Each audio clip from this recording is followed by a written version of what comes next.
L'ambition, c'est ramener les 3 points, bien évidemment. C'est une vraie confrontation, c'est un vrai match de National 3, parce que aujourd'hui Arlac n'a pas sa place en R1, bien évidemment.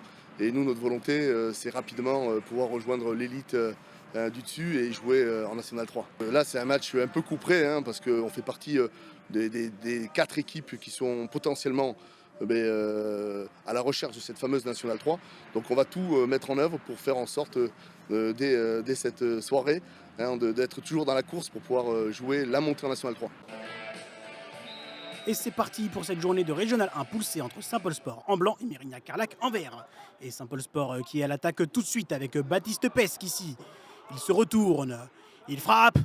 Et oh, la barre transversale et le gardien qui capte en 2 temps.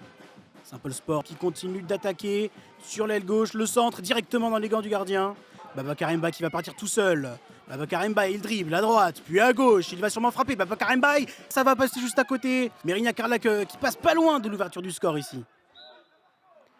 Et c'est la pause ici à Saint-Paul-les-Dax. Peu d'occasions et un score de 0-0 à la mi-temps. Saint-Paul Sport qui donne le coup d'envoi de cette seconde période. Coup franc lointain pour Mérignac-Carlac. Ça ne va pas inquiéter Patrick Trindade qui s'empare du ballon. Et Mérignac-Carlac qui va partir en contre dans cette fin de match avec Johan Kain Mbati. Mbati, oh, il s'effondre dans la surface. Que va dire l'arbitre? Peut-être que ça va être un penalty. Et non, visiblement, simulation, dit l'arbitre. Carton jaune pour Johan Mbati. Pas de faute du gardien, d'après monsieur l'arbitre. Et c'est fini ici à Saint-Paul-les-Dax, les écureuils de Mérignac-Carlac qui viennent chercher le nul ici à Saint-Paul. On aurait pu le gagner. On a peut-être 4-5 situations pendant le match. Eux, ils doivent en avoir 3-4 aussi. Après, oui, il y a une grosse occasion au début, un sauvetage un peu miraculeux du gardien. Après, je pense que sur l'ensemble du match, le match nul est logique.